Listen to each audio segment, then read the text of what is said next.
The Army Comrades Association, ACA, later the National Guard, then Young Ireland and finally League of Youth, but better known by the nickname the Blueshirts, Irish, Léinte Gorma, was a fascist paramilitary organization in the Irish Free State in the early 1930s. The group provided physical protection for political groups such as Cumann and nGaedheal from intimidation and attack by the anti-treaty IRA. Some former members went on to fight for the Nationalists in the Spanish Civil War after the group had been dissolved. Most of the political parties whose meetings the Blueshirts protected would merge to become Fine Gael, and members of that party are still sometimes nicknamed Blueshirts. In February 1932, the Fianna Fáil party was elected to lead the Irish Free State government. On March 18, 1932, the new government suspended the Public Safety Act, lifting the ban on a number of organizations including the Irish Republican Army. Some IRA political prisoners were also released around the same time. The IRA and many released prisoners began a campaign of unrelenting hostility against those associated with the former Cumann and nGaedheal government. There were many cases of intimidation, attacks on persons, and the breaking up of Cumann and nGaedheal political meetings in the coming months. In view of the increased activities of the IRA, National Army Commandant Nat Cronin founded the Army Comrades Association in early 1932. As its name suggested, it was designed for Irish Army veterans, a society for former members of the Free State Army. The Blueshirts felt that freedom of speech was being repressed, and began to provide security at Cumann and nGaedheal events. This led to several serious clashes between the IRA and the ACA. In August 1932, Dr. Thomas F. O'Higgins, a Cumann and nGaedheal TD, became the leader of the ACA. By September 1932 it had over 30,000 members. In January 1933, the Fianna Fáil government called a surprise election, which the government won comfortably. The election campaign saw a serious escalation of rioting between IRA and ACA supporters. In April 1933, the ACA began wearing the distinctive blue-shirt uniform. Owen O'Duffy was a guerrilla leader in the IRA in the Irish War of Independence, and National Army General in the Irish Civil War, and the Garda Síochána Police Commissioner in the Irish Free State from 1922 to 1933. After Fianna Fáil's re-election in February 1933, President of the Executive Council Eamon de Valera dismissed O'Duffy as commissioner. That July, O'Duffy was offered and accepted leadership of the ACA and renamed it the National Guard. He remodeled the organization, adopting elements of European fascism, such as the Roman straight arm salute, uniforms, and huge rallies. Membership of the new organization became limited to people who were Irish or whose parents professed the Christian faith. O'Duffy was an admirer of Benito Mussolini, and the Blueshirts adopted corporatism as their chief political aim.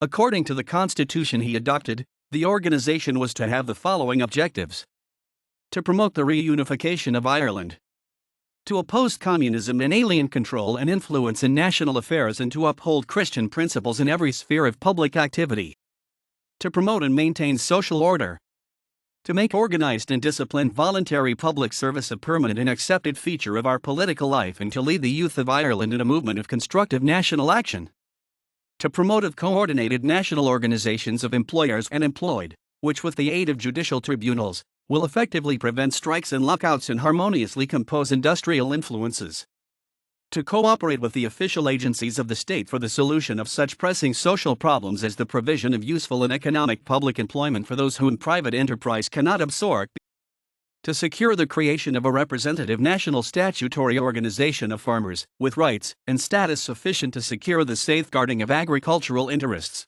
in all revisions of agricultural and political policy, to expose and prevent corruption and victimization in national and local administration, to awaken throughout the country a spirit of combination, discipline, zeal, and patriotic realism which will put the state in a position to serve the people efficiently in the economic and social spheres. Stanley G. Payne has argued that the Blueshirts really was never a fascist organization at all.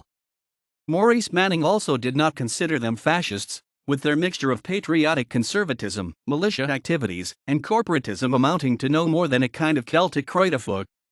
Historians are divided on the extent to which the Blueshirts took a lead from Mussolini and his many imitators at that time.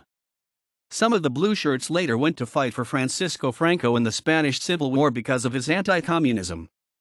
They imitated some aspects of the Mussolini movement, such as the colored shirt uniform, Roman salute, picture above, and the March on Rome, below. However, historian R.M. Douglas has opined that it is incorrect to portray them as an Irish manifestation of fascism.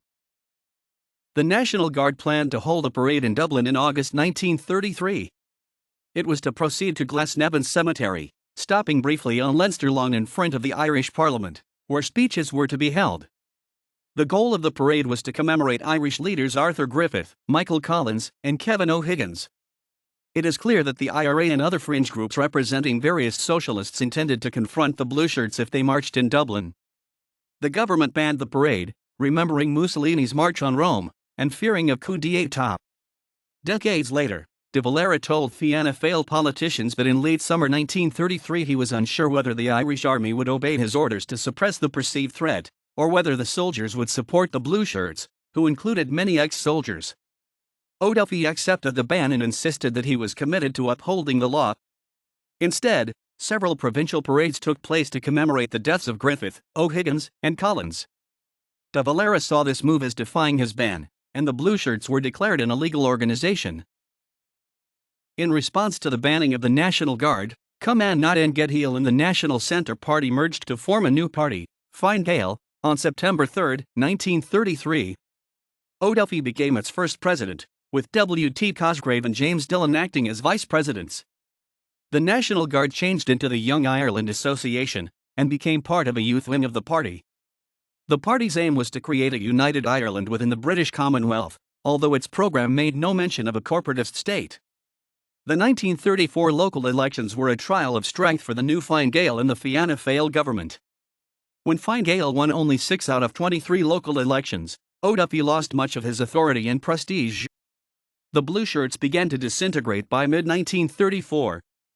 The Blueshirts floundered also on the plight of farmers in the economic war, as the Blueshirts failed to provide a solution. Following disagreements with his Fine Gael colleagues, O'Duffy left the party, although most of the Blueshirts stayed in Fine Gael. Following O'Duffy's ascent to leadership of Fine Gael, control of the Blueshirts had been left to original Blueshirt founder Ned Cronin.